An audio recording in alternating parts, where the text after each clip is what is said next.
You lost 7 days prior to the game. Right? Like, we knew Tennessee, Alabama was going to go sideways, and it was going to go sideways fast, to the point where Nick Saban does that thing that he does where he is upset even when his team is winning. His Nick Saban is not at all pleased with having a good score just because you're playing bad. Right? Like that ultimate type A personality. Saban is not at all cool with any of that. Like, that's not his role. So when they are up on you 21-0,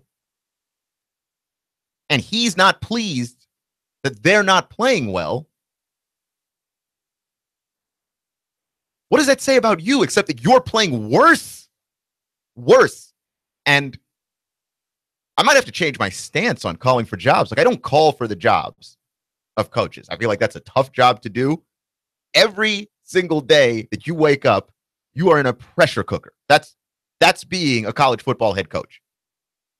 You are one or two mistakes from getting canned anyway without a bunch of people piling on you and asking for your job. But you have to ask a serious question about Butch Jones and his actual capability of leading this football team when you got your butt kicked by two of your biggest rivals, and we all knew the butt kicking was coming 7 days in advance.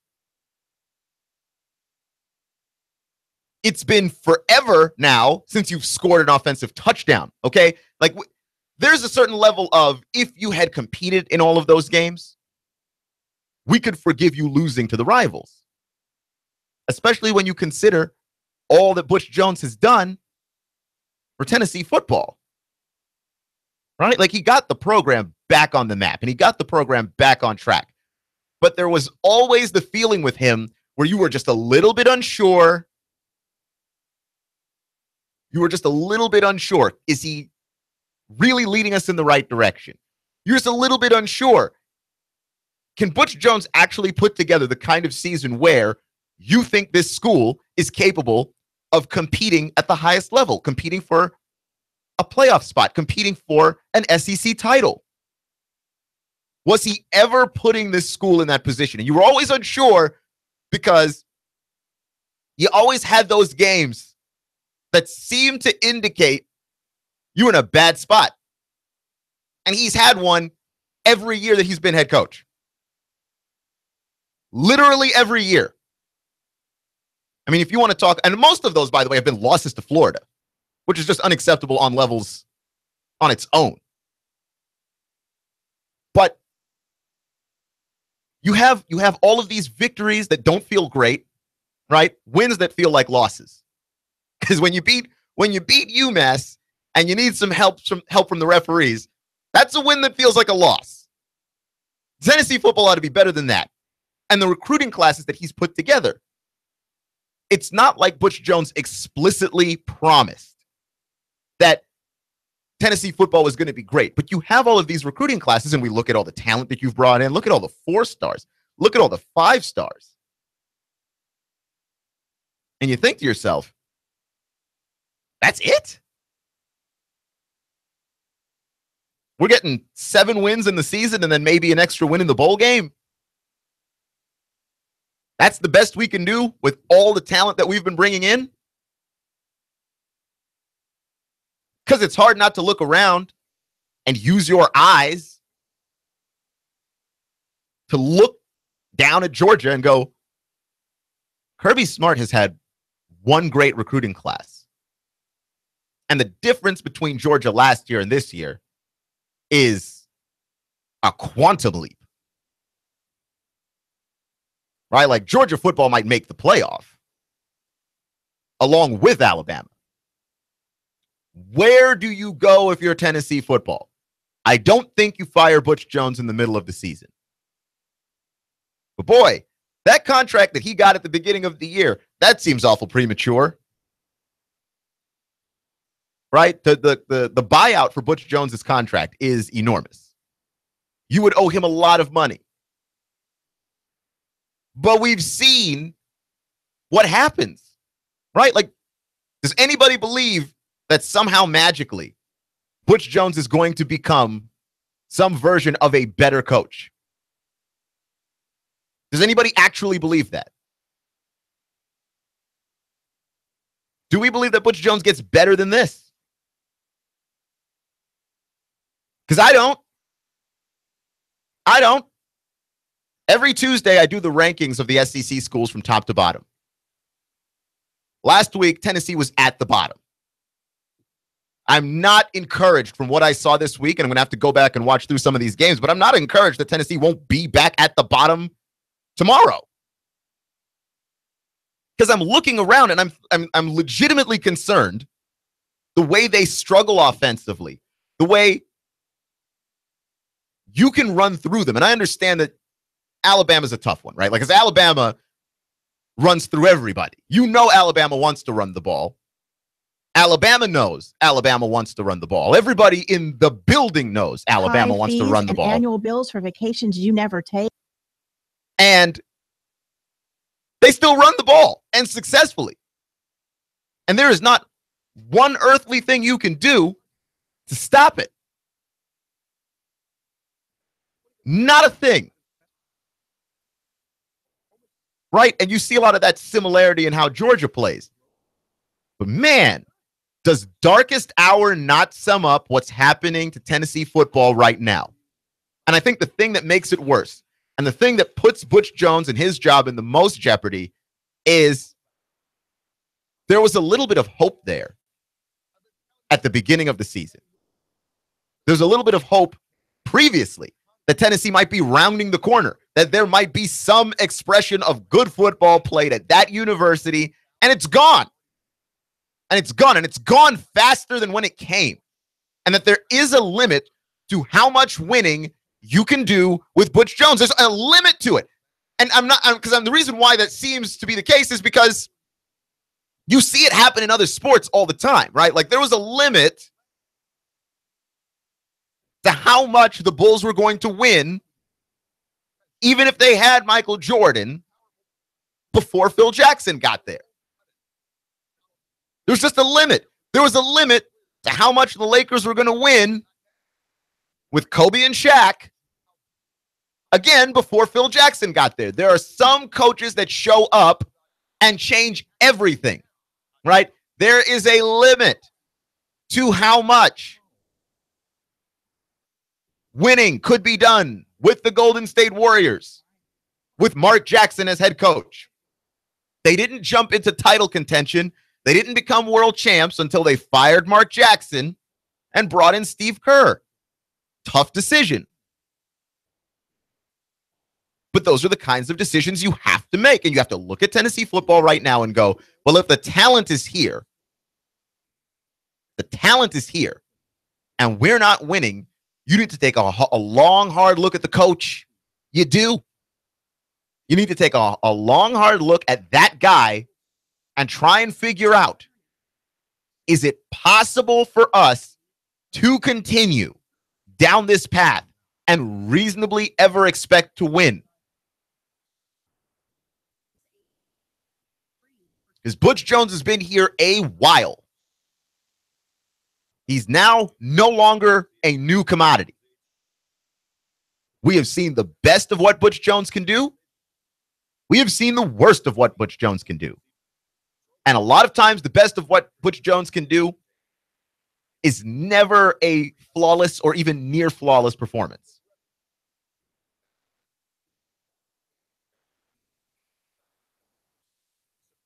I'm just saying. It's even the performances where Tennessee plays well are filled with flaws. Like, every game that I have watched Tennessee play where I thought, wow, they played really well. No perfect performances. The only performance that I saw from Tennessee football this year where I was legitimately impressed with the football team, offense, defense, special teams, coaching decisions, Indiana State. And you can't be proud of that. You can't be proud of beating Indiana State. It's like the old Chris Rock joke where Chris Rock is talking about people wanting credit for things that they should do. You know, well, I raised my kids You're supposed to raise your kids. You don't get credit for raising your kids. That's the point of having kids. Oh, well, we beat Indiana State, shut them out, scored lots of points. Yeah, and you're Tennessee, and they're Indiana State. You're supposed to shut them out. You're supposed to score lots of points. You did what you're supposed to do, right? And that to me was actually an indicator that maybe Butch Jones was going to be on the right track this year, because Tennessee football under Butch Jones, and I specifically highlight that, under Butch Jones has not always done what they're supposed to do. Struggle against opponents they're supposed to beat. The difference between a good team and a great team, not that big. Great teams always handle their business. Good teams handle their business most of the time. They'll drop a game here and there. But the difference between a bad team and a good team, it's also not that big. The difference between a good team and a bad team is that the bad team loses to opponents that they're supposed to beat. Right? They get beaten by people who are supposed to beat them. And for that, you can't even really fault them, right? Like, there is some level of, I can't blame Tennessee right now for the way that they got canned by Alabama. Alabama has been canning people all season, right? Just doing the monster mash all over college football. There's a certain level of Alabama stomps you to death. It's okay. They do this to everyone. But when Alabama stomping you to death is an extrapolation and a continuation of exactly how much you have been stomped by everybody else, including people you're supposed to beat, right? I don't know if Tennessee could have beaten Georgia, but Tennessee could have scored. That's realistic. Do what you can. Do what you can. Tennessee could have scored points. Didn't score any. Shutout. Gave up 41 points. That's not a good performance. No offensive touchdown against Bama. I mean, what has it been now? 16 quarters of no offensive touchdowns for Tennessee?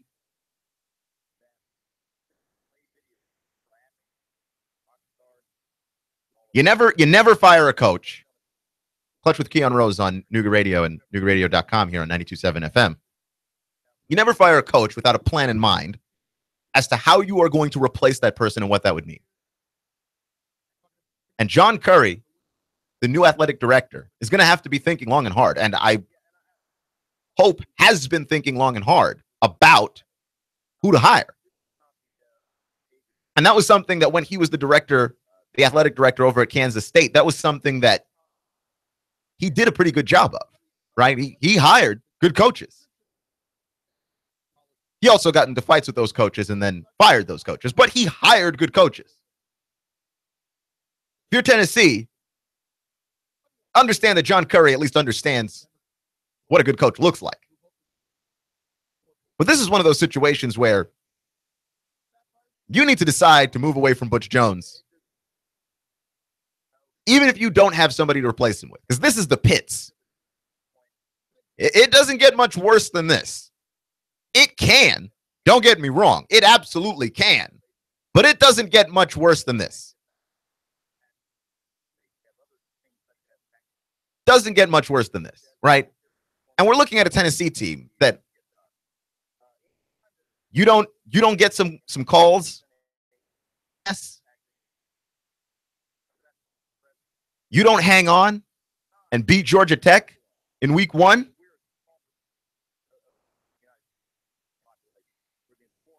And we're looking at a 1-win football team. We are looking at a team with 1 win so far this season. I mean, it's not that far. The margin of error on this is not that far. That's unfortunate because, again, I think that Tennessee is one of the more talented teams in the SEC. Certainly in the East. Certainly. Right? I'm obviously Georgia is more talented than Tennessee. I think minus the suspensions, Florida is more talented than Tennessee. After that, Tennessee Tennessee's the most talented team in the East. I think they're more talented than Kentucky. I think they're more talented than South Carolina. And yet they were unable to beat South Carolina. I don't know if they beat Kentucky. Right? Like, being more talented is not all that there is in football. Coaching plays a huge factor. And in college sports, coaching is the deciding factor very often. That's why in college sports, the coaches are the stars.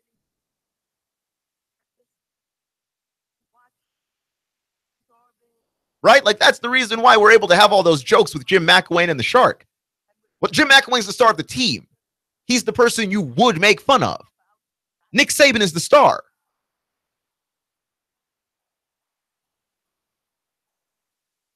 Just is. Coaching is the difference here. Butch Jones is the star of Tennessee football. And if Tennessee football is not doing well, what do you do in any other sport? You blame your star. Cleveland loses, you blame LeBron. And rightfully so. The Patriots lose and you blame Brady. You blame the star. That's how sports work. And if the coach is the star of the team, then you blame the coach. You're getting the paycheck. You get the praise when this all works out. You take the blame when it doesn't. You take the blame when it doesn't. That's just how this works. I don't know how fitting it is that when Tennessee football gets a turnover, the celebration involves an actual trash can. Someone needed to think that through a little bit better. Because that's the season right now. This season is trash. It's right in the trash. But I don't think you fire Butch Jones midseason, because you signal to the world that you have no idea what's going on in your season if you fire the guy midseason.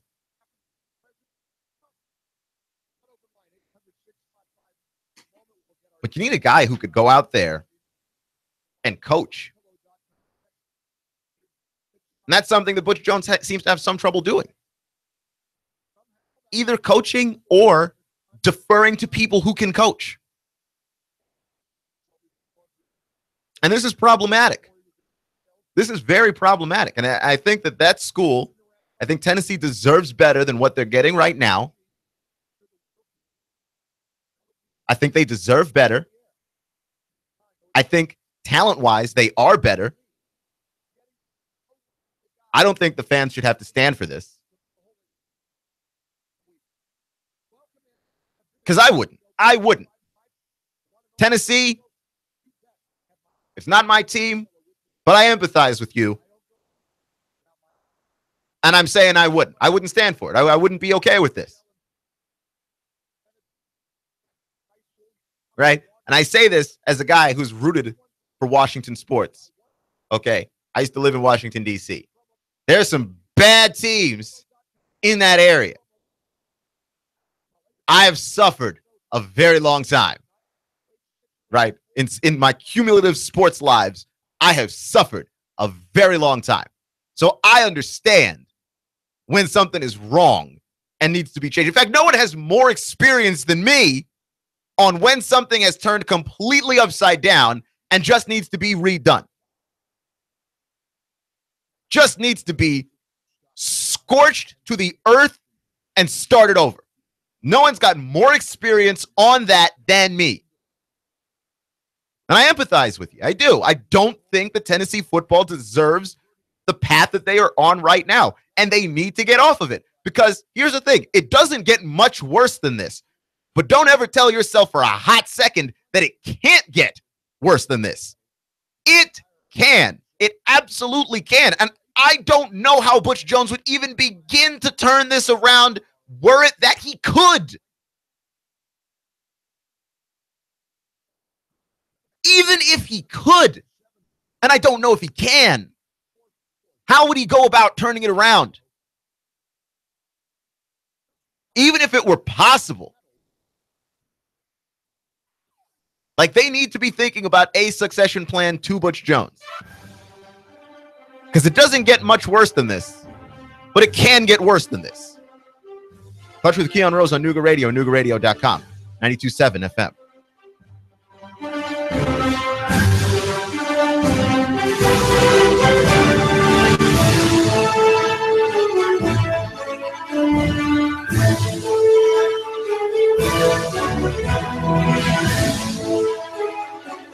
Traffic, news, and information. Nooga Radio. Digital FM 95.3 HD4 and 92.7 FM.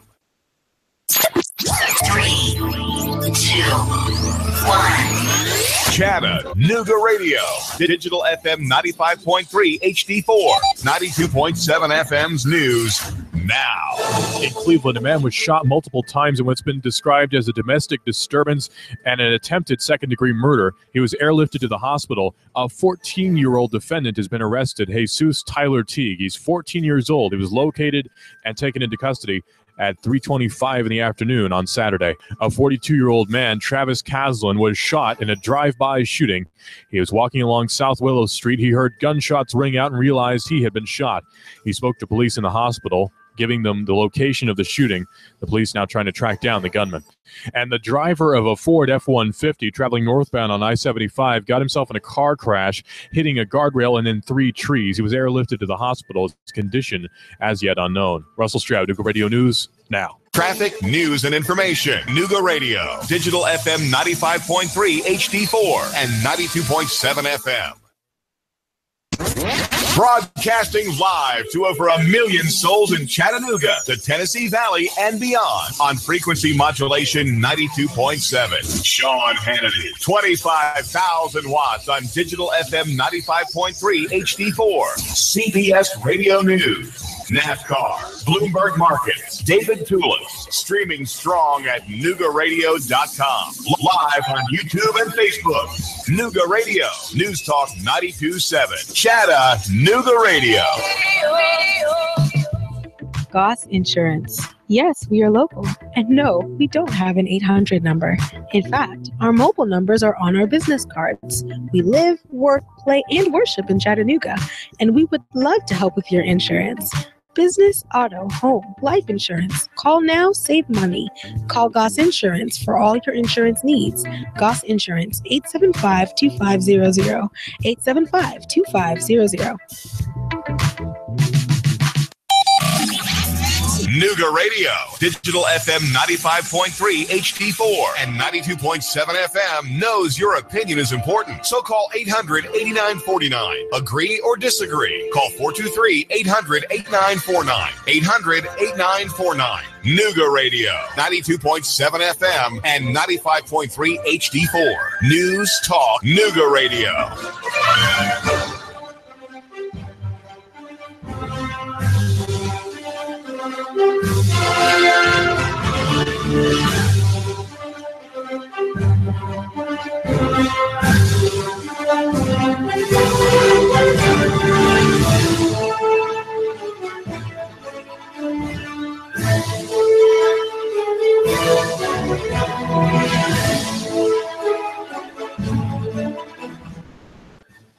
Watch with Keon Rose on Nooga Radio and noogaradio.com here on 92.7 FM.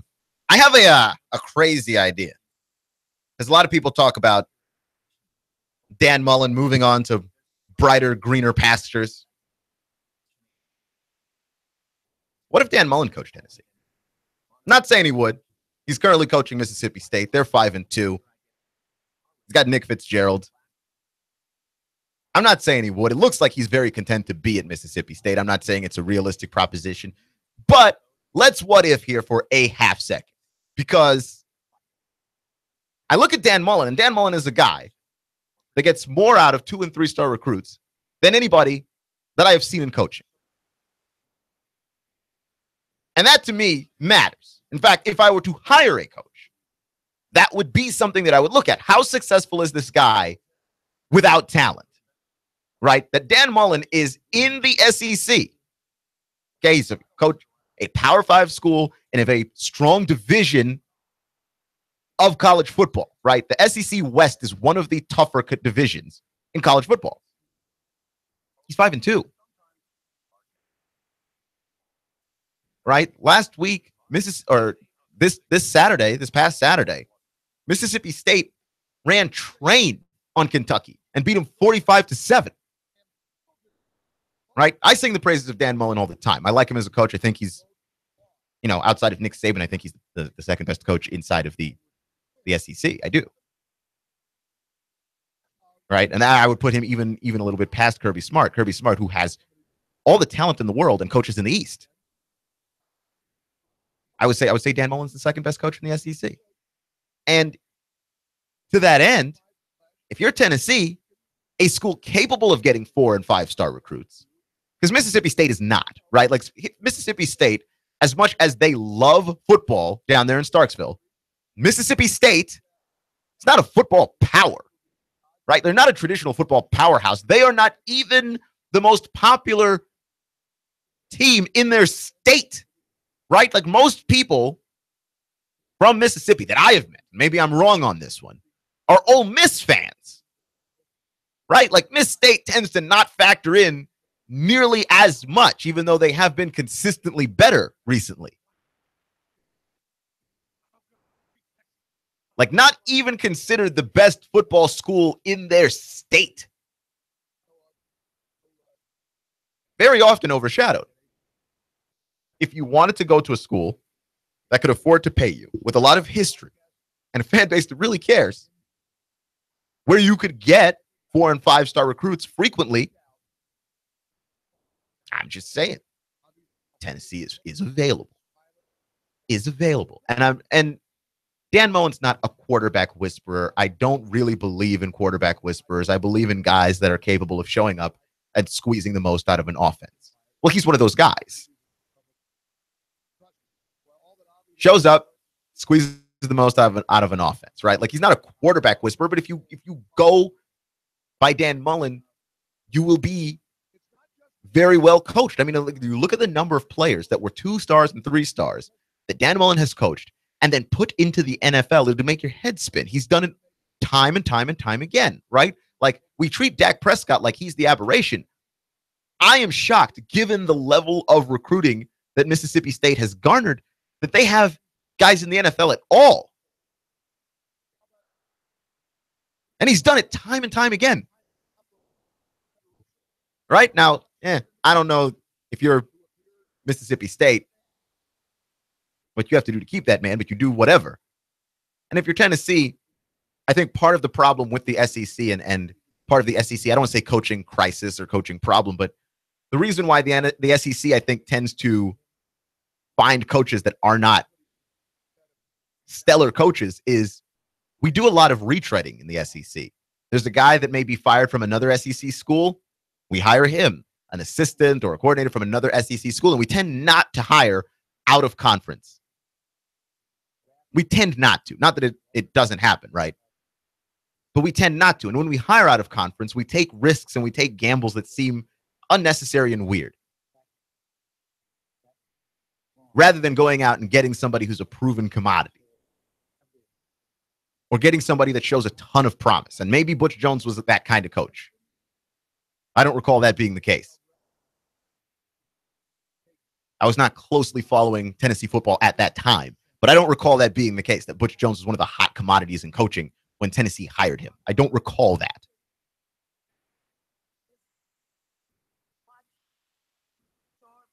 Right? Like because I remember Butch Jones was nearly hired by Colorado in that entire run there. Like, well, the difference between Tennessee and Colorado is huge, right? Like if you'd rather coach for Tennessee or would you rather coach for Colorado? Even Tennessee as they are now, you ask any coach looking for a job, you'd rather coach at Tennessee. There's history there. The school matters. And that's just the way that it's been in college football. There are some schools that matter more than other schools, right? Just is. You might have some upstarts. You might have some schools that maybe did not matter before that they'll have a few good seasons.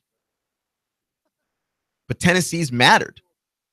Colorado has not mattered. So I think that was a no-brainer choice for Butch Jones. Like, yeah, if Tennessee's going to pay him, he's going to go there. But I don't recall Butch Jones being the hottest commodity on the market. Like when we do hire in the SEC out of conference, it's always some odd job. I mean, it's crazy to me. It is. Got to take the risk on somebody that's going to really come in and impact your program. Clutch with Keon Rose on Nooga Radio, noogaradio.com. So anyway, that was me just going down on hypothetical rabbit hole there. But let me give you some of my other SEC observations from the weekend, and then we can get into the NFL stuff. Missouri at 2-5 gets their second win of the season over Idaho, which everyone expected, 68 points. Boy, when Missouri gets to play a defense that really can't defend, they punish them. Right? Like, that to me is exciting. Anytime I get to see Missouri and I go, well, who are they playing? If they're playing somebody that really can't play, man, I mean, they just crush these people. So they ran through Idaho after a 34-point first quarter. And that always impresses me. Anytime I see somebody drop 25, 28, 30 points in one quarter, and it's the first quarter, that impresses me. That's when everyone is trying the hardest to stop you.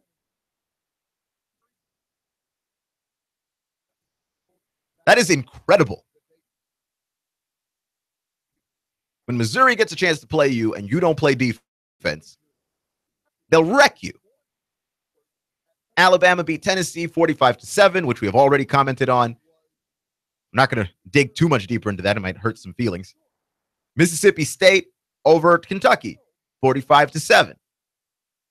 Ole Miss and LSU being able to beat Ole Miss 40-24 to improve to 6-2. And so despite the season where we looked like LSU might get derailed here, not so.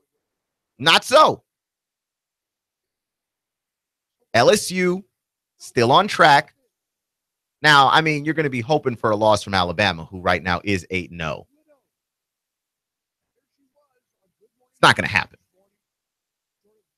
Right? I mean, you can pretty much look at the rest of Alabama's schedule. I don't see anything else on Alabama's schedule that can truly derail them until they play Auburn in the Iron Bowl at the end of the season. Right? Well, now they play LSU next week. That's going to be a great game. That's going to be fun. They play LSU next week. They play Miss State the week after. They play Mercer the week before the Iron Bowl because they always play nobody the week before the Iron Bowl. That's pretty much Alabama's tradition there. It's just like, let's just play absolutely nobody. So, yeah, they're going to run through Mercer before then. But you got a couple of spots where they could get tripped up. They can get tripped up versus LSU. And if you're LSU, you better hope that you play the kind of game that you played when you played Auburn. Well, in the second half anyway. And if you're Auburn, you got to hope that you play the kind of game that you played against LSU in the first half anyway. But you play that the whole game. So the SEC West to me is always fun when it comes down to LSU and Auburn trying to trip up Alabama. That is always entertaining. That is endlessly entertaining to me. I'm not entirely certain why. Because here's the thing. As strong as Alabama's looked, they haven't looked invincible, right? Like the Colorado State game to me was very telling for Alabama. And they get a pass on that one. I mean, they get a pass against Tennessee because Tennessee's not capable right now of punishing Alabama for their mistakes. But they had mistakes.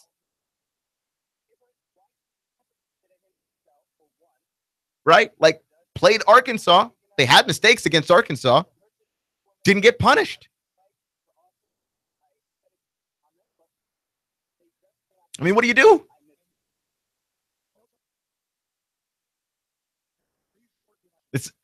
Alabama's tough.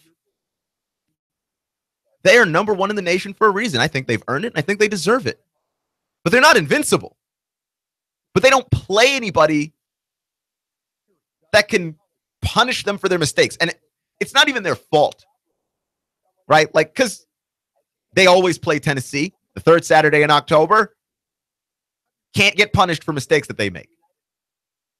of which they had a few in the first half. And Nick Saban talked about those. And I thought, well, this is more than Nick Saban just being a pretentious perfectionist. I think he has a legitimate argument here.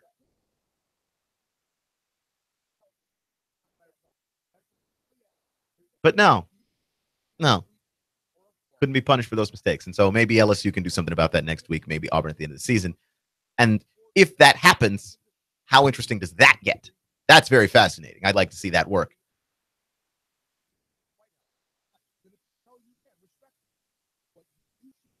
Bye week, and Auburn and Arkansas played. Auburn beat Arkansas 52-20 because Arkansas is not any good. I can't even explain to you what's happened to Arkansas. Like, I really can't. Arkansas is the other school in the SEC that just depresses me. Because they're not playing up to the level of talent that they have on that squad. And I understand their offensive line is suffering. And they've had injuries. I do.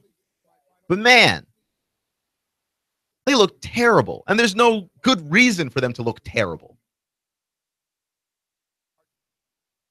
Right? Like, we're having conversations that at the beginning of the season, I didn't think that we would have these conversations. Like, are we done with Butch Jones? This is a legitimate conversation that we have to have. But are we done with Brett Bielema, a coach who I really like? Like, I like Brett Bielema a lot, in large part because of his personality, more so than his coaching prowess. But are we done with Brett Bielema? Because Arkansas has not delivered season in and season out. Now, I think part of it is that they have managed to win a number of games where maybe they shouldn't have won it during Brett Bielema's tenure, where Brett Bielema has elevated Arkansas and gotten them to play above their station. I mean, it's not happening this year, obviously, but he's done it before, and he has a history of doing it. Right? Like when he coached at Wisconsin, right? Like Brett Bielema is one of those coaches with a solid background and a solid history. I just don't think he's getting the job done here. Right? Like there's some programs that could just work with a change of scenery, that could just do with a change of scenery. And so it's entirely possible. For me, if you're Arkansas, who do you get that elevates you? Because Arkansas is not, so far as being in the SEC goes anyway, premier football royalty, right? Like Arkansas can play really well.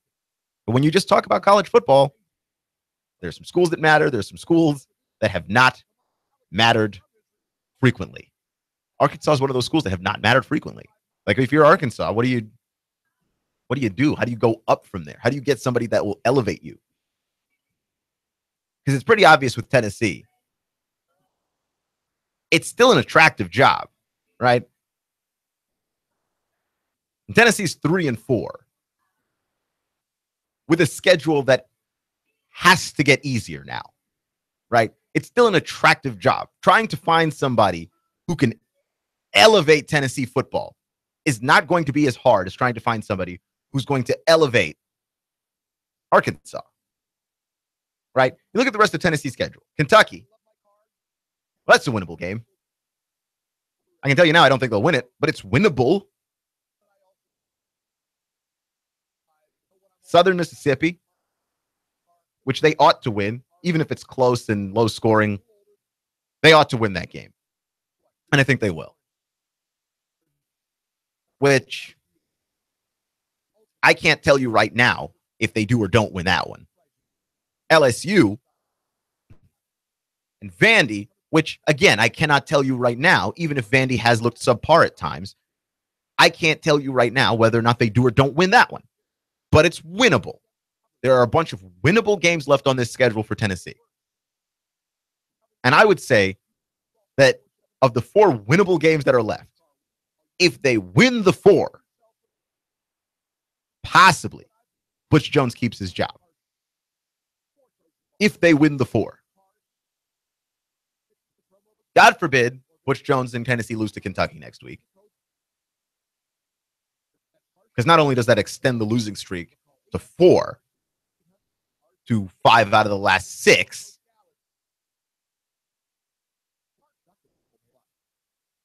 but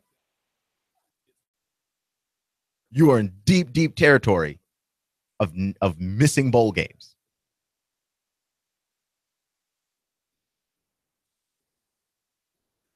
Right? But this is still a desirable job. See the talent there. You can see that the talent is clearly there. Arkansas is missing more than just talent. They're missing talent. I don't even know how you begin to replenish it. It's not a good look, man. I don't know how you elevate that. I haven't the foggiest idea. Touch with Keon Rose on Nooga Radio, NoogaRadio.com.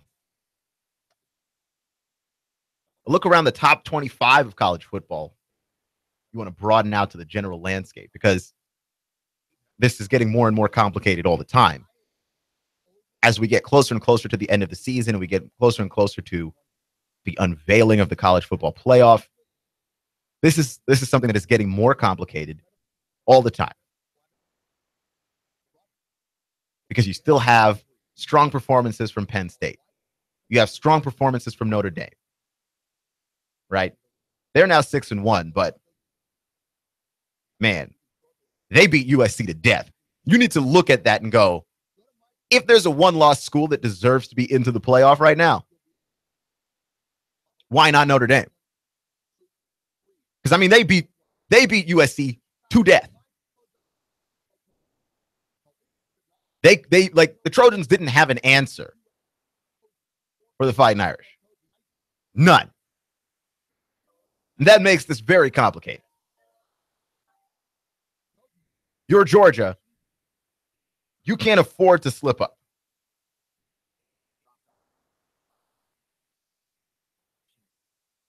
Right? Because there's a lot of one-loss schools looking at you in the rear view going, hey, what about us? You're Washington State. You're 7-1. What about you?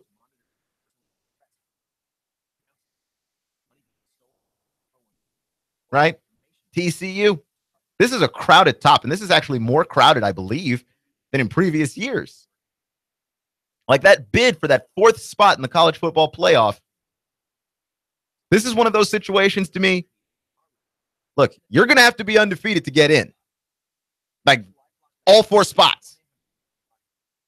All 4 spots. You're going to have to be undefeated to get in.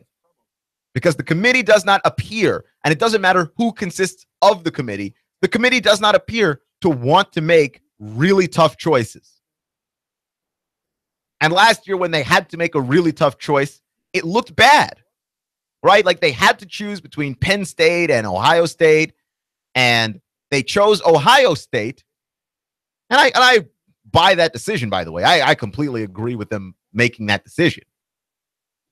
Because I just thought all year Ohio State did look like in that conference the better football team.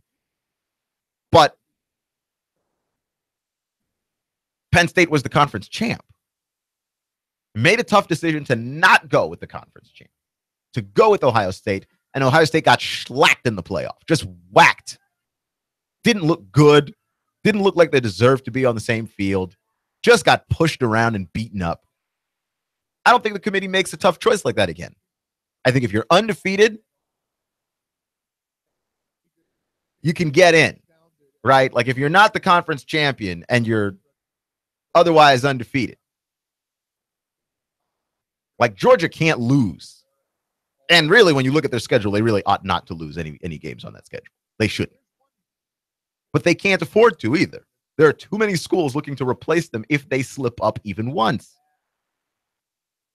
Right? Miami's trying to replace them if they slip up even once. Oklahoma still has a very strong bid for replacing them if they slip up even once. Washington State, TCU, who's undefeated still. Penn State holding on to that number 2 spot. Wisconsin, who's on the outside looking in, 7-0, beating Maryland. You're looking at it and you're going, well, There are a lot of schools with a very strong bid to get into the top 4 of the college football rankings. Like Georgia can't let up, can't afford to lose at all. They just can't.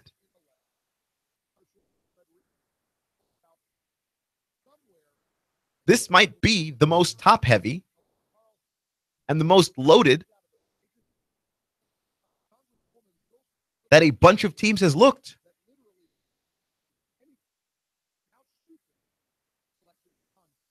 This might be it. Because I strongly believe in the next couple of years we're going to expand the college football playoff. And I think we're going to have to expand it because of Georgia. Because what do you do if a school is really good and they haven't won their conference championship because another school is better in their conference? Right? And how much do you widen it by? And what's the criteria there? I'm not sure, but we're going to have to expand this playoff. Not that expanding the playoff solves the problems of who deserves to get in. In fact, if anything, it increases the problems because now you have even more fringe teams. Because we see this in college basketball all the time. For goodness sakes, the tournament is 68 teams large. And still, someone feels snubbed when they don't get into a 68-team tournament. You're never going to widen this enough to solve all the problems. But I think that somebody will see that as a solution to all of these problems and try it anyway. Georgia's going to break this thing, and I can't wait. Clutch with Keon Rose on Nooga Radio, NoogaRadio.com, 92.7 FM.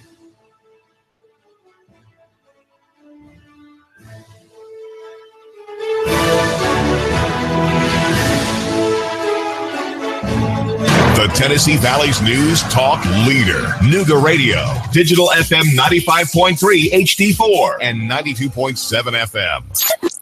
3, 2, 1. Chattanooga Radio, digital FM 95.3 HD4, 92.7 FM's news now.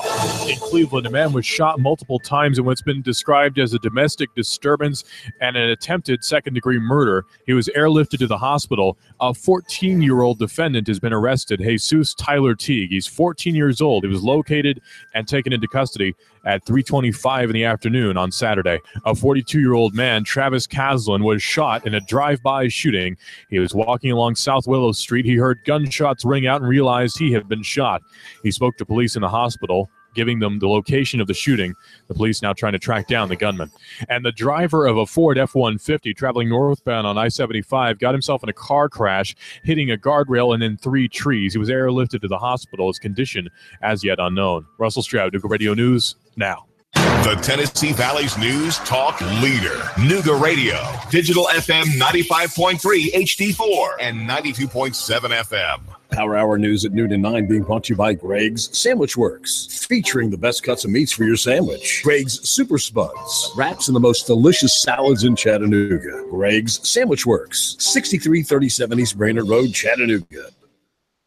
As an independent agent, Goss represents more than 50 of the leading companies. Goss does the shopping and you save. Goss Insurance for your auto, business, home, and life insurance. 875-2500. Goss Insurance. Hey, dude, check this out. Have you ever seen one so big? Whoa, look at the size of that. Look at this little itty-bitty one. Wow, that's really small. They have them big, small, and everything in between. You'll always find the biggest variety of knives at the knife shop at Frost Cutlery in Ottawa. We're talking about over 40 brands of knives, including Benchmade, WR Case & Sons, Booker, and all the Frost Cutlery brands. Now, Sam, you've been to the cutlery shop. Is it amazing? Spectacular. The knife shop at Frost Cutlery in Ottawa. They have knives, swords, kitchen knives, ammo, and reloading supplies, plus survival gear. It's the knife shop at Frost Cutlery, open 7 days a week. Hey, girls, you're going to love this. We're going to the knife shop. Hey, let's not tell them they have ammo and loading supplies. The Knife Shop at Frost Cutlery opens 7 days a week. You'll always find the biggest variety of knives. You're going to love the Knife Shop at Frost Cutlery in Ottawa. The Knife Shop. And tell them David Tulis sent you. Hi, this is Eric Pelton. Taxes, accounting, business advice. I've got a neat brochure. 12 ways to improve your business profits. Come on by for a free consultation and we'll give you a copy. E.J. Pelton Company, 332-3339. Cash, cash, cash, and more cash. Watch it gush out of your TV. Rick Davis is on national TV. Wow. Golden diamonds, coins, and more riches. Rick's selling, Rick's buying, and he's on national TV. Watch him Wednesday, 11 p.m., right after the Judy O'Neill Talk Show. North Georgia Cable TV 265. You won't want to miss it. It's a mountain of cash, cash, cash. And it's catching the Hollywood spotlight. Hey, if one day hasn't got your head spinning, how about a second? Rick Davis is on Fridays, Channel 12, 10:30 a.m., right before The Price is Right. You gotta see it to believe it. Wednesday, 11 p.m., North WBLZ HD4 Ottawa, W224AZ Chattanooga, 92.7 Digital FM 95.3 HD4 Chattanooga. More details now regarding the ambush in Niger. We do owe the families and the American people transparency in incidents like this, and we intend to deliver just that. The White House weighs in on tax reform. Congress has to work it out. Just what tax reform would mean to you won't become clear until Republican lawmakers release their proposals. This is the CBS World News Roundup Late Edition. I'm Dave Barrett. Still unanswered questions in the aftermath of that ambush in Niger. Today, a top official at the Pentagon tried to answer some. Here's correspondent Cammie McCormick. The 12 Americans, along with Nigerian troops, were attacked by as many as 50 enemy fighters with rocket-propelled grenades and small arms fire. Joint Chiefs Chairman General Joseph Dunford says they didn't call for help right away. When they didn't ask for support for that first hour, my judgment would be that that unit thought they could handle the situation without additional support. They first called in an American drone that was there within minutes, but they didn't request assistance from French aircraft until later. I don't know that they thought they needed support prior to that time. I don't know how this attack unfolded. I don't know what their initial assessment was of what they were confronted with. But Dunford said they had not expected resistance, at least in the planning stages of the mission. Cammie McCormick, CBS News, the Pentagon. Colonel Jeff McCausland is a retired Army colonel, a CBS News military analyst. Colonel, what's your takeaway from the Joint Chiefs Chairman's briefing? He did say there's nothing to suggest that U.S. forces on patrol were taking too many risks. Certainly not, but the fact that the Chairman of Joint Chiefs of Staff would appear to talk about this, I think, underscores how serious the Pentagon has taken it and taking their responsibility to get answers some critical questions for the family. That being, of course, was there a planning error in sending these soldiers back out in that particular area? Was there a failure in intelligence gathering? And thirdly, do we have adequate air support, either in providing close air support fire when they were attacked, as well as providing adequate medical evac? Now to tax reform. It's being worked on Capitol Hill, and there's been plenty of White House input. Correspondent Stephen Portnoy. The White House argues it's a matter of fairness. Budget Director Mick Mulvaney. If you and I make the same amount of money, we live in a house that has the same value, our car is the same car, shouldn't we pay the exact same amount in federal taxes? But analysts warn that scrapping the state and local tax deduction could mean a tax increase on some middle-class families. Residents of New York, New Jersey, Connecticut, and California would take the biggest hits. New York Governor Andrew Cuomo. You slow down the economy in New York, you slow down the economy in California, you slow down the economy in the United States of America. Stephen Portnoy, CBS News, the White House. When it comes to 401k accounts, there's been talk about annual contributions being limited. CBS business analyst Jill Schlesinger. There seemed to be a huge upheaval around this because people were very concerned. The retirement planning experts were worried that folks who didn't get that tax break would stop contributing to retirement accounts. President Trump has tweeted wanting 401k contributions to remain as they are. The Dow lost 53. Now this. I'm Jay Farner from Quicken Loans. The rate today on a 30-year fixed-rate mortgage is 3.875%, APR 4.05%. But choosing the right mortgage lender means choosing much more than just a rate. Let me ask you, does calling the company with the best client service in America, with 11 J.D. Power Awards to prove it, matter? Does calling the company that invented Rocket Mortgage, the industry's most innovative, client-focused technology, matter? Does calling the company with 17,000-plus team members who are helping to rebuild the great cities of Detroit and Cleveland matter? Of course it matters. No wonder our clients have made Quicken Loans America's #1 online lender. Call Quicken Loans today at 800-QUICKEN or go to rocketmortgage.com for the best mortgage experience on earth. That's 800-QUICKEN. Call for cost information and conditions. Equal housing lender licensed in all 50 states. NMLSconsumeraccess.org number 3030. At the White House this afternoon,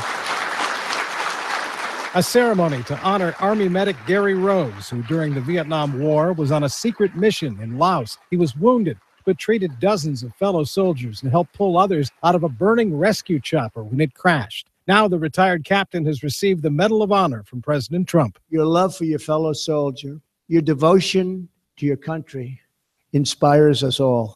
This was day one of Army Sergeant Bo Bergdahl's sentencing hearing. I'm Jim Crusul at Fort Bragg, North Carolina. Military prosecutors and defense lawyers spent an hour at the start of his sentencing hearing debating whether comments President Donald Trump has made about Bergdahl constitutes unlawful command influence. Bergdahl faces up to life in prison after admitting he walked off his post in Afghanistan in 2009. His sentencing hearing is scheduled to resume Wednesday. You're listening to the CBS World News. Hey, Mom. Yes, Summer. I know what I'd like to do for Christmas this year. Chattanooga Radio. Digital FM 95.3 HD4. 92.7 FM's news now. In Cleveland, a man was shot multiple times in what's been described as a domestic disturbance and an attempted second-degree murder. He was airlifted to the hospital. A 14-year-old defendant has been arrested, Jesus Tyler Teague. He's 14 years old. He was located and taken into custody at 3:25 in the afternoon on Saturday. A 42-year-old man, Travis Caslin, was shot in a drive-by shooting. He was walking along South Willow Street. He heard gunshots ring out and realized he had been shot. He spoke to police in the hospital, giving them the location of the shooting. The police now trying to track down the gunman. And the driver of a Ford F-150 traveling northbound on I-75 got himself in a car crash, hitting a guardrail and then 3 trees. He was airlifted to the hospital. His condition as yet unknown. Russell Stroud, Nooga Radio News, now. Traffic, news, and information. Nooga Radio. Digital FM 95.3 HD4 and 92.7 FM. Broadcasting live to over 1 million souls in Chattanooga, the Tennessee Valley, and beyond on frequency modulation 92.7. Sean Hannity, 25,000 watts on digital FM 95.3 HD4. CBS Radio News. NASCAR, Bloomberg Markets, David Tulis, streaming strong at NoogaRadio.com. Live on YouTube and Facebook. Nooga Radio, News Talk 92.7. Chattanooga Radio.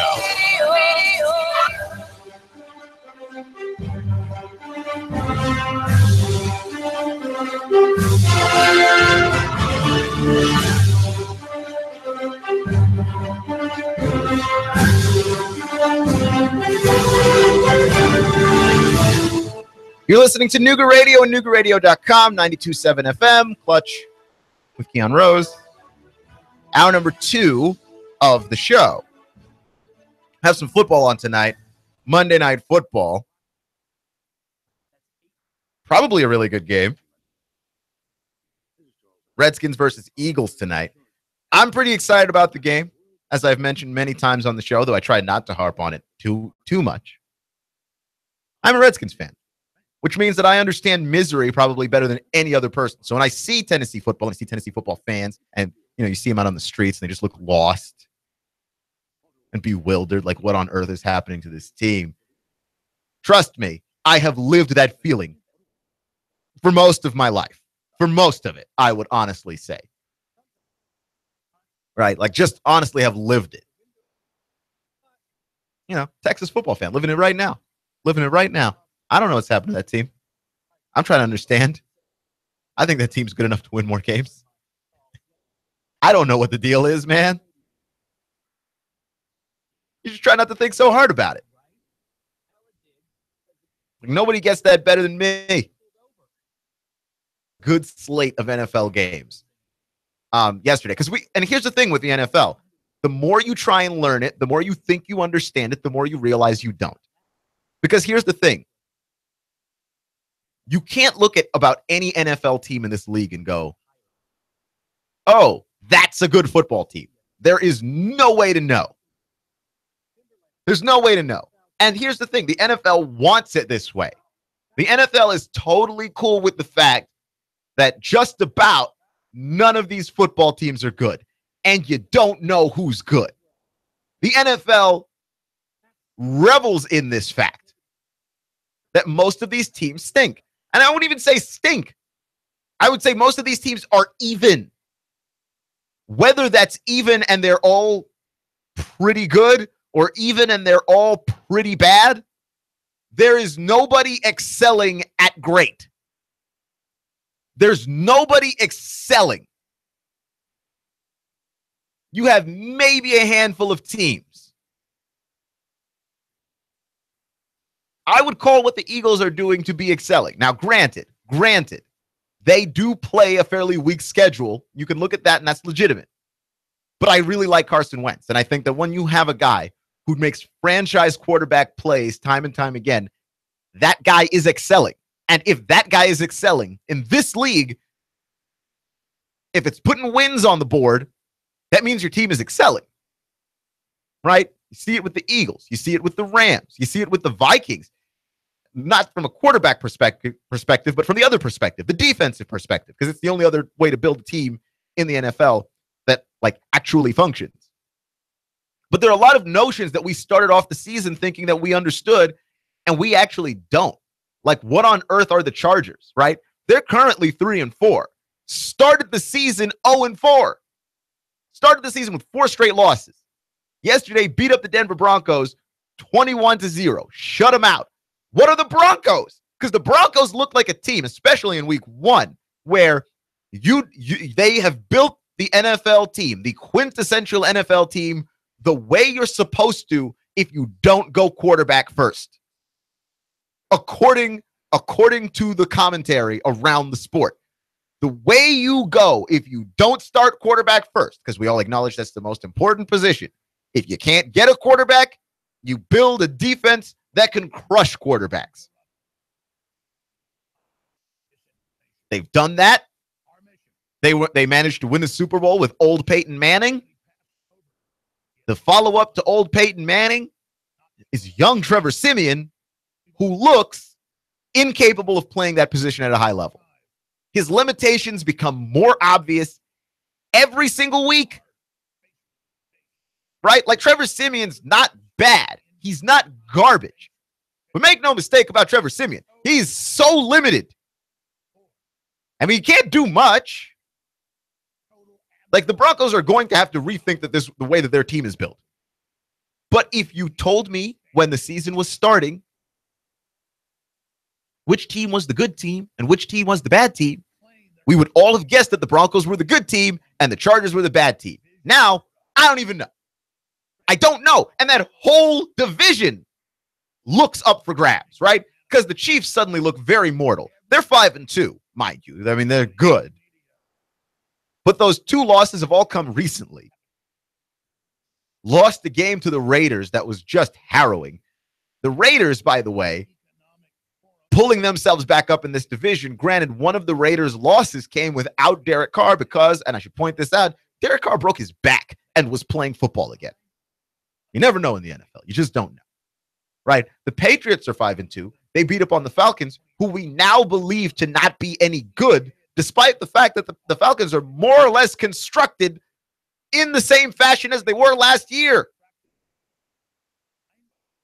But they don't appear to be very good.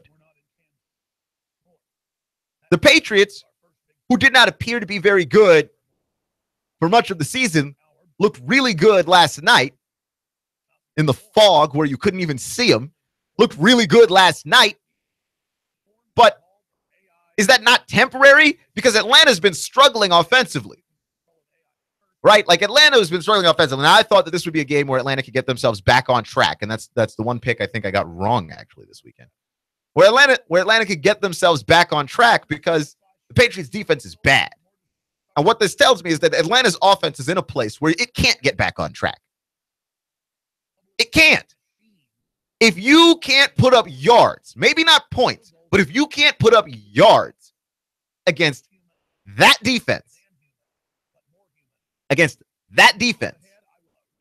you've got a problem. You've got a serious problem. And I honestly believe that Steve Sarkisian, because I did like him a lot coming out of Alabama, but Steve Sarkisian is not a good replacement for Kyle Shanahan. Because offensively, they are doing none of the things that made them very dominant last year, including consistently pounding the ball on the ground. And look, really, it's not even about pounding the ball. It's about getting the ball into the hands of Devontae Freeman, allowing him to be a playmaker. Well, he had 12 carries last night for 72 yards. It's not enough carries. Like, I don't care what anybody says. That's not enough carries. He's a premier back. Right? Like, there's nobody else in this league who is going to be successful on below 15 carries. You mean you just don't see it very often. I understand they got behind in that game early. So you just don't get the chance to run the football. But the Falcons last year were doing a whole lot of dink and dunk. And I think they need to get back to that. They need to return to that. Because there's nothing wrong with beating a team in the manner of death by 1,000 cuts and just going, we're going to slowly, methodically work our way up the field, right? Because as many of highlights as we've seen from Deshaun Watson, where he's looked really good, Bill O'Brien's offense is ultimately a dink and dunk offense. And Deshaun Watson has ultimately feasted on dink and dunk type plays, and then they punch you in the mouth on the big one. That's what Atlanta did last year. They're not doing it this year. They're not a balanced football team. And you need balance in the NFL. You need balance. You cannot be a football team that believes you can just throw the ball all game long. It doesn't work very well. Right? The Saints have done this for years to varying degrees of success. Sometimes it works for them. Sometimes it does not. I'm seeing a lack of balance with Atlanta. I find it troubling. I do. However, the camera last night in the Sunday Night Football game should be pointed out because the fog made it hard to watch the game. So they switched to a camera angle that was lower and closer to the field. It was what a lot of people were calling the Madden view, because I don't know if you've ever played the game Madden, but a lot of their replays in the Madden view were very much like that. And people loved it. NBC did not do that on purpose, but they should try and do that on purpose more often. It looked good. It was a good production. It was a good presentation. And they were simply doing it to avoid the fog. Now, they might go back to broadcasting the way that they were before. But here's what I'm saying. A lot of the great things on this planet that are discovered, that we love, were discovered on accident. Okay? Things like yogurt and sandwiches were discovered on accident. And if you discover something on accident and it's amazing, just keep doing that. Just because you didn't do it on purpose doesn't mean there's a reason to stop. And I understand that you're an NBC executive. You might be a little bit tentative to do that view. I'm saying let's watch more games with that camera angle. It was fantastic and it was very fun. And it made you feel like you were right on top of the game, which I don't know. When you watch football games from home, right, and you've got your HD TV, right? When you watch your games from home, like I got people watching games in 4K, right? Like movie theater quality. Well, the only reason why you bought a TV that big and you bought a TV with that much definition, the whole reason you purchased it that way was to feel like you were right at the game, right? Closer than even the people in the stadium. So why on earth would they not film it that way? Like, why would they not broadcast it that way if they were capable of broadcasting it that way? Like, it seems to me to be obvious, if you were capable of doing that all along, to just do that. But it's okay, because you've discovered on accident what that looks like. And you've discovered on accident that people actually enjoy it. So just keep doing that. Don't shy away from something that works. the great things on this planet that we like, a lot of them were discovered on accident. The sandwich was an accident. Yogurt was an accident. Right? I also found myself fairly impressed with the Titans, but again, what on earth are the Titans? What are they? I like them, but what on earth are they? They are 4-3. They did have a week that they lost without Mariota. So you could make the argument that they could be 5-2. Maybe. But they had Mariota yesterday. And they had one of those games. And they beat the Browns 12-9. And they had one of those games that you could only have when you play the Browns. And that is the game where you score no touchdowns, but you win. Right? Field goal. No, nothing scored in the third quarter. Field goal in the fourth, and field goal in the overtime period. Who else could you win that game against unless you played the Browns, who went in the second quarter field goal, third quarter field goal, fourth quarter field goal, scored 9 points? Who else but the Browns could that be you against? I mean, like, who else but them? The Browns are now 0-7. But what I want to know is, why is it that I find myself weekly more impressed by the Jacksonville Jaguars than anybody else in that division? Right? I understand why I'm not ever impressed with the Colts. They stink. And they stink in a way that it's that hard to watch kind of stink, right? Like it's the kind of stink where you're just like, man, people playing on that team, playing in that locker room, don't even want to be there, right? There's a story about T.Y. Hilton talking about, pointing out that his teammates are all terrible, right? They asked him about the 27-0 loss, and T.Y. Hilton said it's the offensive line they need to block. Then he had to apologize to his team and to the offensive line. He was frustrated, and that was the apology. I was frustrated. It was out of character with how the game went. At the end of the day, I have their back, yada, yada, yada. They're bad. Like, why are we making T.Y. Hilton apologize for pointing out that his bad teammates are bad? Is it any secret, by the way, that offensive line can't block? I understand why, as a guy in that locker room, you probably shouldn't point out that your offensive line is a bad offensive line, but it's not like you were stating something that was up for debate. They're terrible. They're terrible, okay? They're the kind of terrible you play for that team, and you have to know that they're terrible, right? And maybe you should say it to the media, but man, it's bad. What are you going to say to their faces? Like, hey, guys, you need to block better. Where can you say that it would not entirely offend them? And at what point should they just be like, you know what? Maybe we are terrible. Shoot, maybe we are bad. Because they're bad. They're bad. Right? Like, he rightfully pointed out the specific part of the team that's terrible and why it is that they are terrible. What else should T.Y. Hilton do? They're not very good.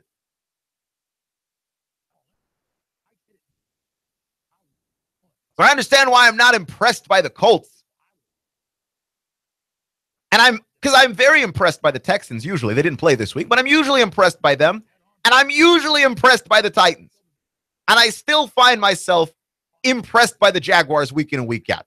Probably I'm impressed by the Jaguars because they are winning despite the fact that Blake Bortles is their quarterback.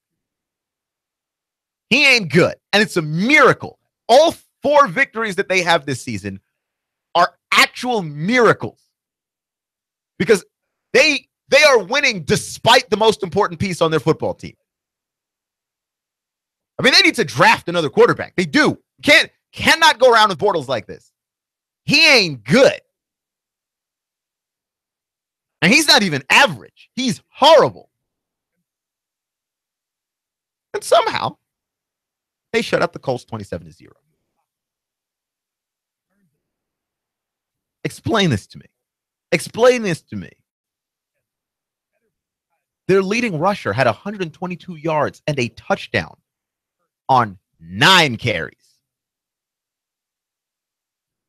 TJ Yeldon, 122 yards, averaging 13.6 yards a carry, and a touchdown on 9 carries. How does that happen? This is a football team that is hell-bent on winning football games, whether or not Blake Bortles is going to play well.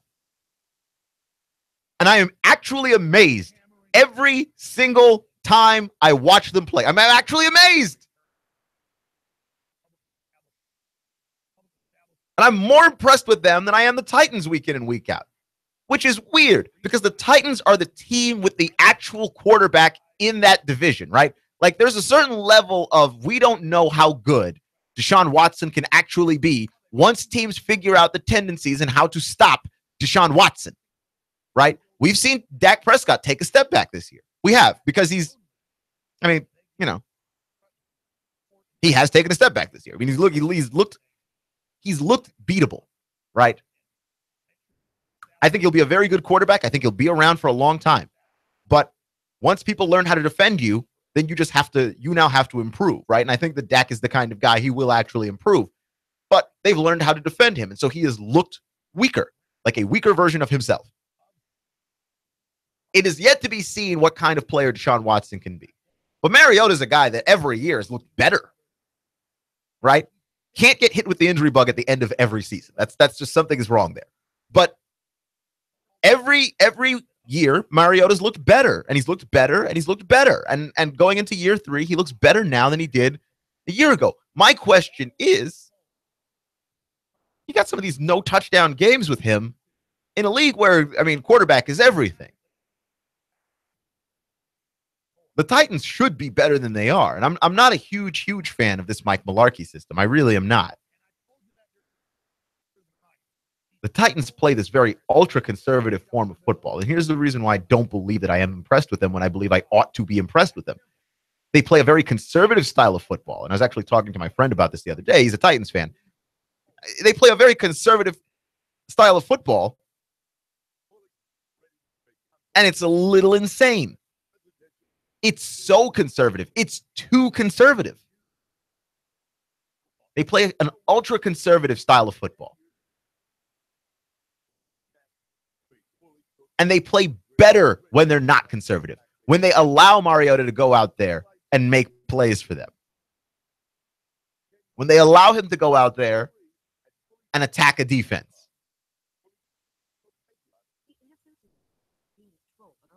Right? Like, I'm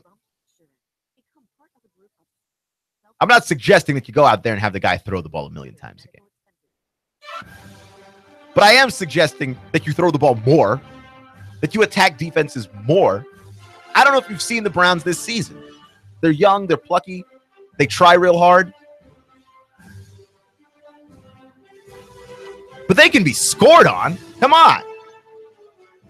Watch with Keon Rose on Nooga Radio, NoogaRadio.com. I'll give you my Monday Night Football pick next.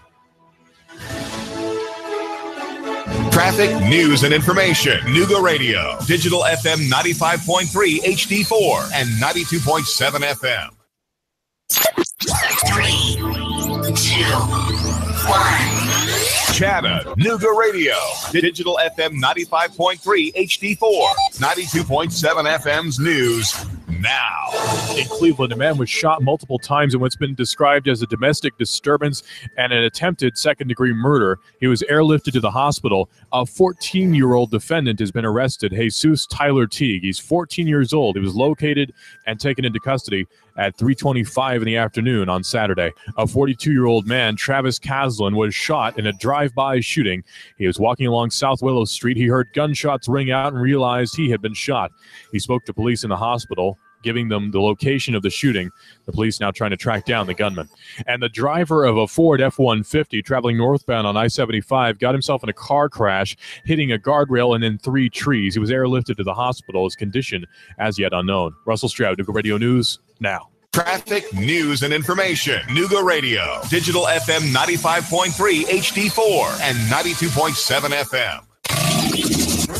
Broadcasting live to over 1 million souls in Chattanooga, the Tennessee Valley, and beyond on frequency modulation 92.7. Sean Hannity, 25,000 watts on digital FM 95.3 HD4. CBS Radio News. NASCAR, Bloomberg Markets, David Tulis, streaming strong at NoogaRadio.com.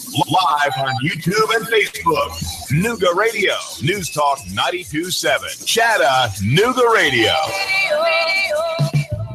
Goss Insurance. Yes, we are local. And no, we don't have an 800 number. In fact, our mobile numbers are on our business cards. We live, work, play, and worship in Chattanooga, and we would love to help with your insurance. Business, auto, home, life insurance. Call now, save money. Call Goss Insurance for all your insurance needs. Goss Insurance, 875-2500. 875-2500. Nooga Radio, digital FM 95.3 HD4 and 92.7 FM knows your opinion is important. So call 800-8949. Agree or disagree? Call 423-800-8949. 800-8949. Nooga Radio, 92.7 FM and 95.3 HD4. News Talk Nooga Radio.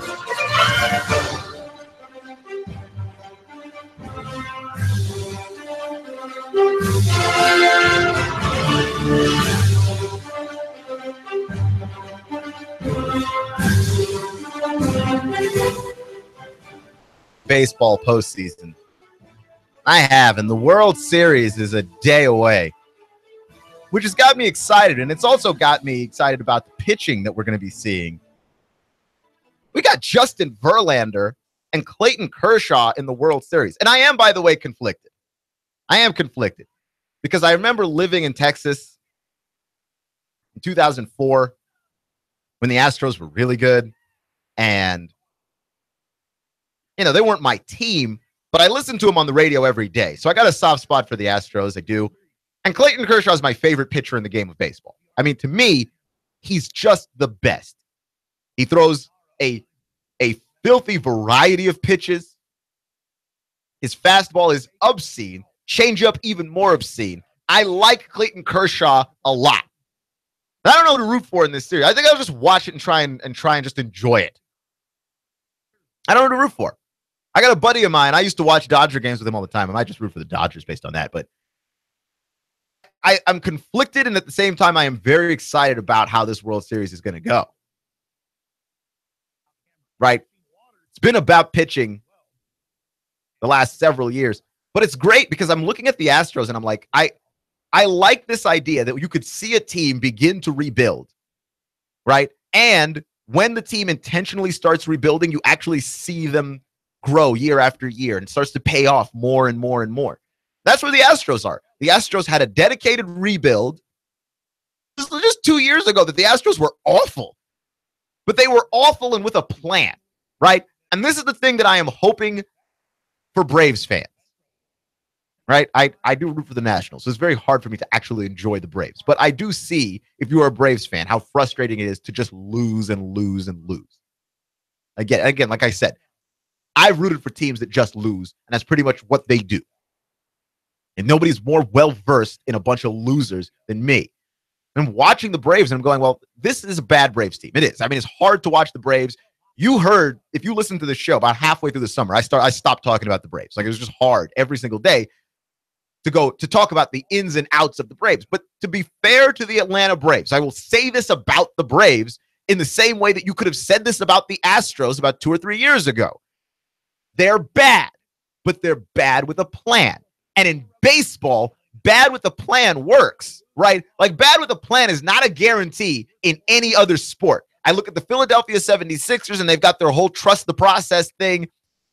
They're bad, and they're bad with a plan. And that might not result in anything. It literally might not. I don't know. It might not result in anything whatsoever. Right? You can watch football. Like to pick on the Browns. The Browns are bad. And the Browns are bad with a very detailed plan, right? They hired the guy from the Oakland A's. You remember the movie Moneyball? I don't remember the dude's name. Jonah Hill played him. They hired that guy to try and mathematically figure out how to fix the Cleveland Browns. Apparently, like the square root of a negative number, it's kind of impossible. Maybe you just can't mathematically fix the Browns, right? I don't know. The point is, being bad with a plan in football does not guarantee that you get better at football. Being bad with a plan in baseball works. It does. And we've seen it happen a bunch of times. Look at the New York Yankees this year. The upstart Yankees who fought the Astros. Yankees are ahead of schedule. But they were bad with a plan. And look what it got them. Aaron Judge. You can be bad with the plan in baseball. I mean, we see it happen. Right? Like the Mets were bad with a plan, and they got to a World Series and then almost got to one the following year. Now, they blew up their whole plan, and as a result, blew up their whole team. They, I believe, endangered the career of Matt Harvey / Matt Harvey endangered his own career / Matt Harvey is a crazy person and may have ruined his own career off of just life choices. So there's all of that too. But being bad with the plan in baseball is a very effective thing. So, I mean, if you are a Braves fan and you are watching the Astros in the World Series, a little bit of hard on that. If you have a plan in baseball, it does not matter if you stink. If you follow the plan, and the plan's a good plan, you will wind up being some level of successful eventually. Because it's very much a numbers game.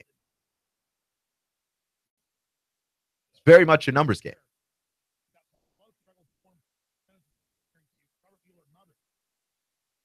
Clutch with Keon Rose on Nooga Radio and NoogaRadio.com.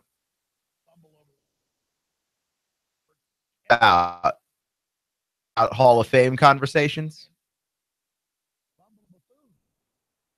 Because for me, I like to talk about championships and I like to talk about wins. We rate very heavily guys based on championships and based on wins. Right? Like for me, I'm already discouraged at this idea that somehow Phillip Rivers might not be a Hall of Fame quarterback, but Eli Manning will be. And the difference between Phillip Rivers and Eli Manning is that Phillip Rivers has played on his career for a worse team and a worse run organization, played on a better team with a slightly better run organization. That when Eli Manning came into the league, he played on a team with a much better defense than what Phillip Rivers has had. And his entire life of professional football, he's had a better defense than what Phillip Rivers has had. And we have seen Eli Manning look more like Phillip Rivers than the other way around when you take away his defense, right? And I would say that neither of those guys are simply game managers.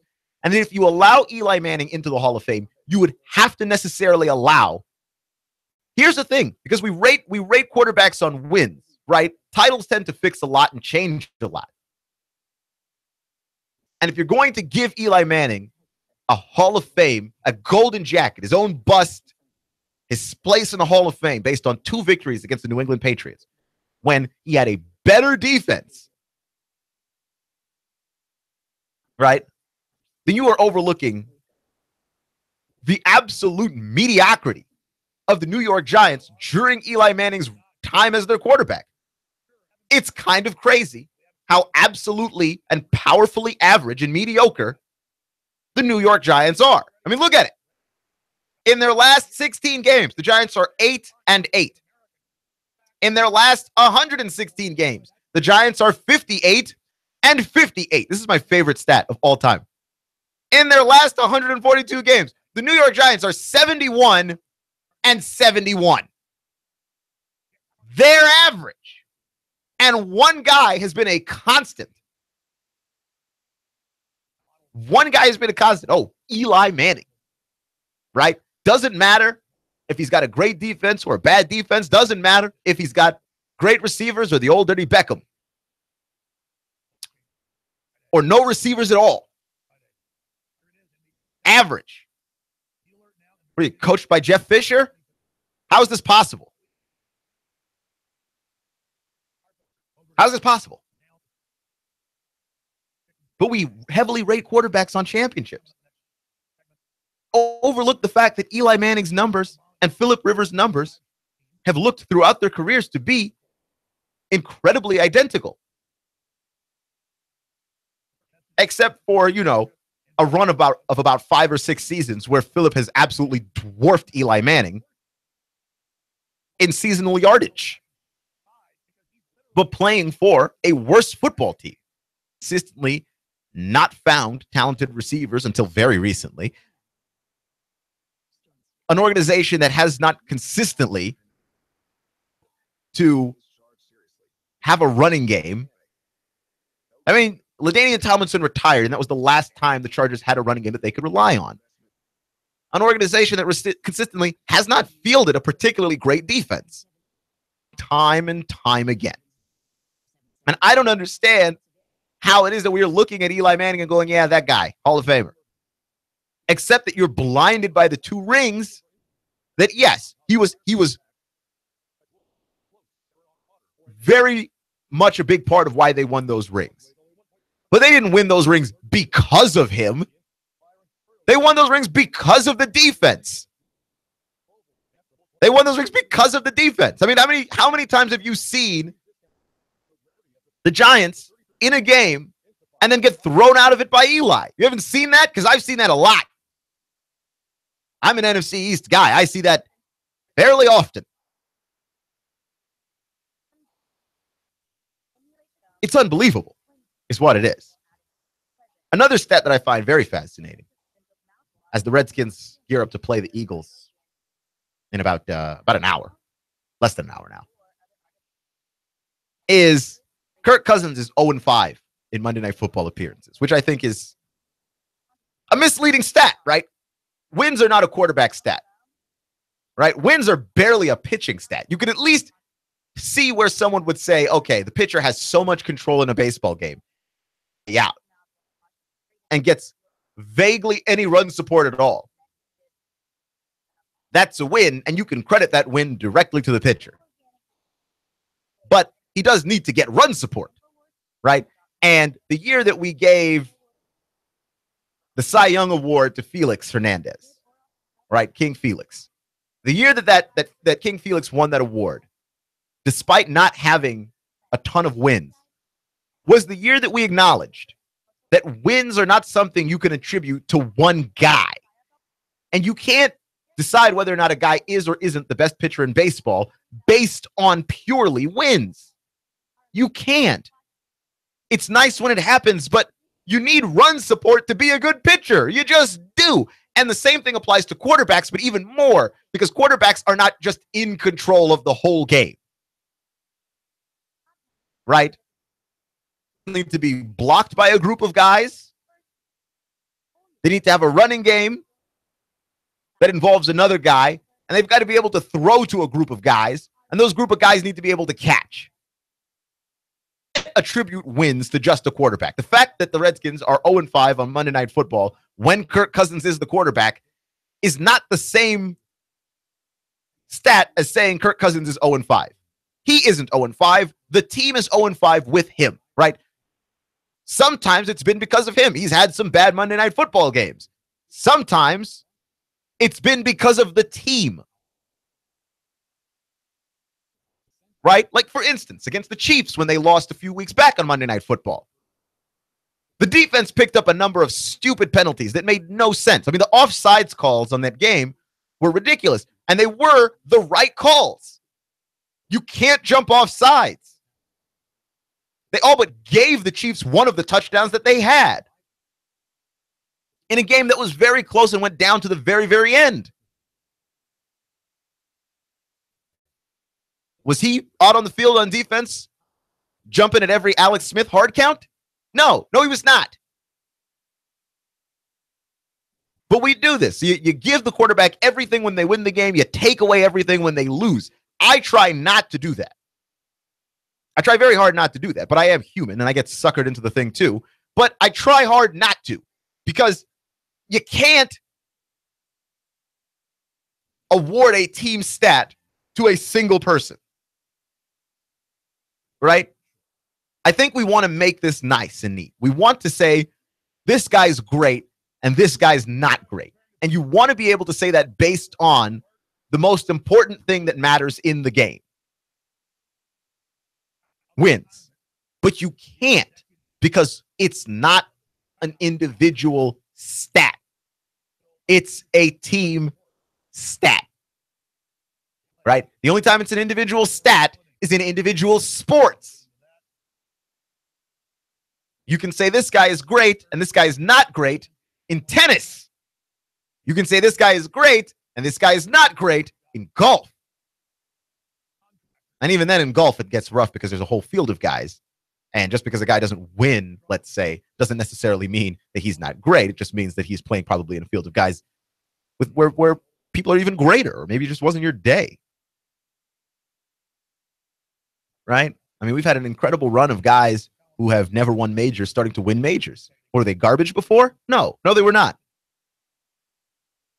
They were very good.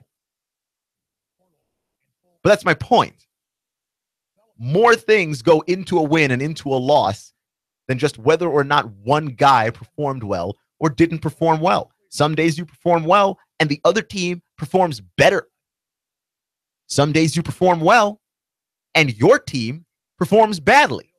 And this happens in your actual life, right? Whether or not you have a good day in your house depends on large part whether or not you just have a good day, because you could have a good day. Remember, like, okay, so think about this, right? You go to work and you're killing it at work, right?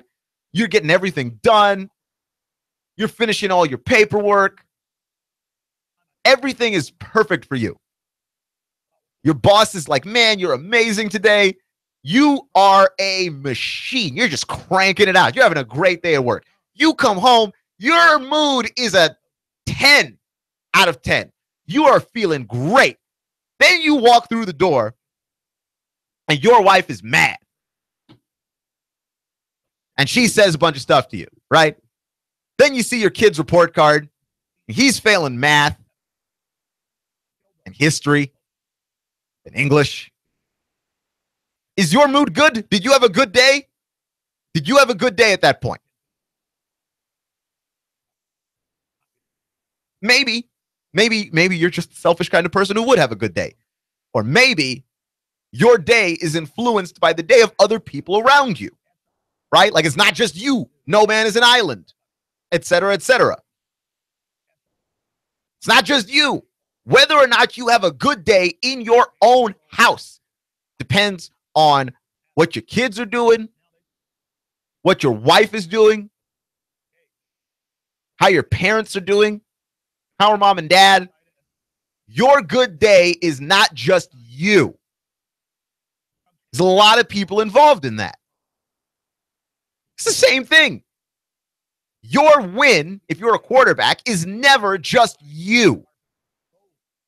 Right? And no matter how much quarterbacks try and explain this to the rest of us, we still go ahead and give the credit to the quarterback. I mean, we just can't help ourselves.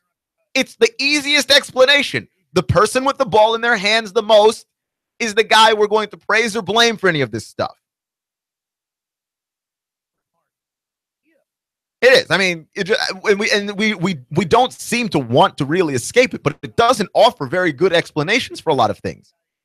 Like, how come Kirk Cousins is so bad on Monday Night Football? Well, he's not bad. Like, statistically, he's just not. You look at his numbers, 65% passer on Monday Night Football. Thrown 5 touchdowns on Monday Night Football. He's had good games. He's had bad games on Monday Night Football. And sometimes the team loses because of him. And sometimes the team loses because the team's not good on Monday Night Football. The Redskins have suffered some pretty terrible losses on Monday Night Football as well, pre-Kirk Cousins. to suddenly point out that he is 0-5 on Monday Night Football, with him playing for a team that has lost many games horribly on Monday Night Football, is odd and it's bizarre. Clutch with Keon Rose on Nooga Radio, NoogaRadio.com. So now, I'm going to talk to you about Monday Night Football and give you my pick, because I give you my picks every Thursday afternoon. Save the Monday night pick for Monday night, but I'm going to go against my own football team here, even though I am wearing Washington Redskins socks. I'm going to have to go against my own football team. I hope I'm wrong. I've picked this weekend, and I actually haven't been wrong very much this weekend. I got the Falcons thing wrong. I thought that the Falcons would be able to beat the Patriots. But I believe, if I'm not mistaken, that's the only one I was wrong about. That was my only wrong pick. That was my only incorrect pick. Yeah. So I don't know. I haven't been wrong very many times this season. I don't know how I feel about that. But I'm going to take the Eagles in this game. I like the Eagles offense better than I like the Redskins offense. I think Carson Wentz is actually a better playmaker than Kirk Cousins is. Carson Wentz is able to make up for a lot of deficiencies that the Eagles have simply because of his football IQ, which is very high. He's someone who is able to recognize defenses very well and make the necessary plays. Offensive line breaks down, and Carson Wentz is more mobile than he gets credit for, right? Wentz is a white quarterback. And the thing that we do with white quarterbacks, and just white people in generally, is treat white people like they can't be athletic. And there's just something really wrong about that. When a white guy runs and he's fast, what do we say? When you watch the draft combine, what is like the number one thing that is ever said about any white person running ever that is actually fast? Oh boy, he's deceptively fast. Carson Wentz is not deceptively fast. Carson Wentz is merely fast. Now he's fast. Have you seen people try to catch this guy? He's not just slippery and elusive.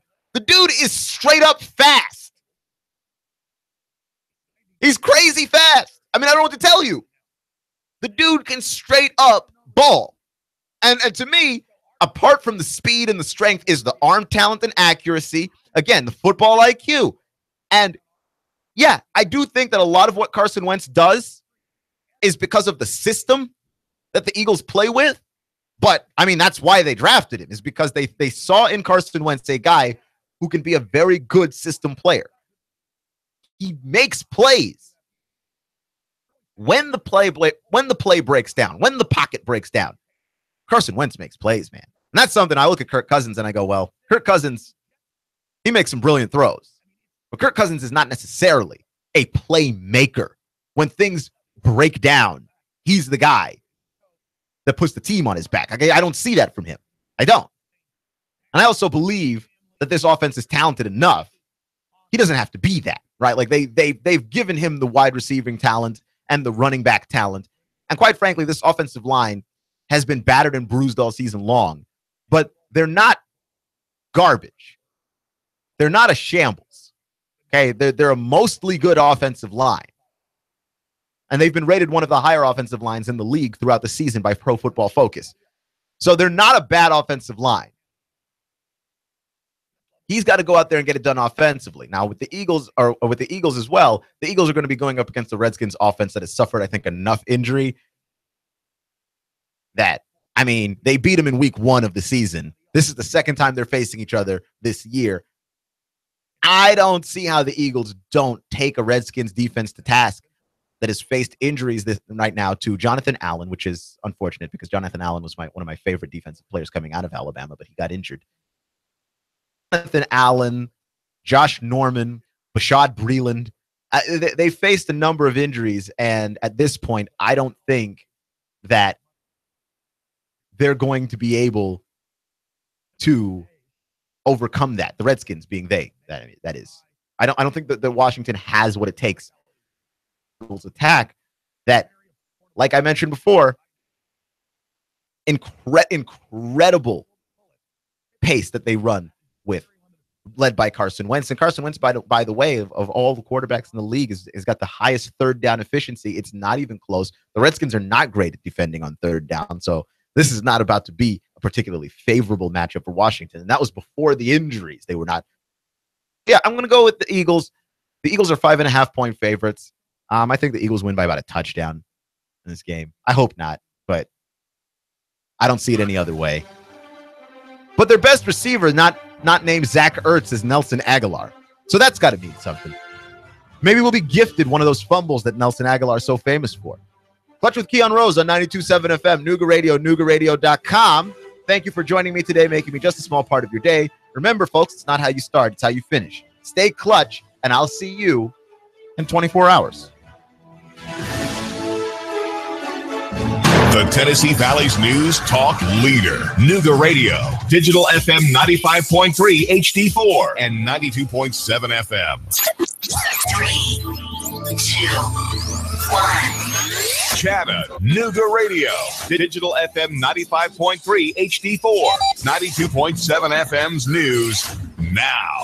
In Cleveland, a man was shot multiple times in what's been described as a domestic disturbance and an attempted second-degree murder. He was airlifted to the hospital. A 14-year-old defendant has been arrested, Jesus Tyler Teague. He's 14 years old. He was located and taken into custody at 3:25 in the afternoon on Saturday. A 42-year-old man, Travis Caslin, was shot in a drive-by shooting. He was walking along South Willow Street. He heard gunshots ring out and realized he had been shot. He spoke to police in the hospital, giving them the location of the shooting. The police now trying to track down the gunman. And the driver of a Ford F-150 traveling northbound on I-75 got himself in a car crash, hitting a guardrail and in 3 trees. He was airlifted to the hospital. His condition as yet unknown. Russell Stroud, Nooga Radio News, now. The Tennessee Valley's news talk leader, Nooga Radio, digital FM 95.3 HD4 and 92.7 FM. Power Hour News at noon and 9 being brought to you by Greg's Sandwich Works, featuring the best cuts of meats for your sandwich. Greg's Super Spuds, wraps and the most delicious salads in Chattanooga. Greg's Sandwich Works, 6337 East Brainerd Road, Chattanooga. As an independent agent, Goss represents more than 50 of the leading companies. Goss does the shopping and you save.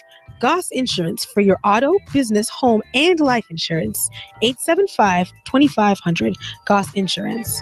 Hey, dude, check this out. Have you ever seen one so big? Whoa, look at the size of that. Look at this little itty-bitty one. Wow, that's really small. They have them big, small, and everything in between. You'll always find the biggest variety of knives at the knife shop at Frost Cutlery in Ottawa. We're talking about over 40 brands of knives, including Benchmade, WR Case & Sons, Booker, and all the Frost Cutlery brands. Now, Sam, you've been to the cutlery shop. Is it amazing? Spectacular. The knife shop at Frost Cutlery in Ottawa. They have knives, swords, kitchen knives, ammo, and reloading supplies, plus survival gear. It's the knife shop at Frost Cutlery, open 7 days a week. Hey, girls, you're going to love this. We're going to the knife shop. Hey, let's not tell them they have ammo and loading supplies. The Knife Shop at Frost Cutlery opens 7 days a week. You'll always find the biggest variety of knives. You're going to love the Knife Shop at Frost Cutlery in Ottawa. The Knife Shop. And tell them David Tulis sent you. Hi, this is Eric Pelton. Taxes, accounting, business advice. I've got a neat brochure, 12 ways to improve your business profits. Come on by for a free consultation and we'll give you a copy.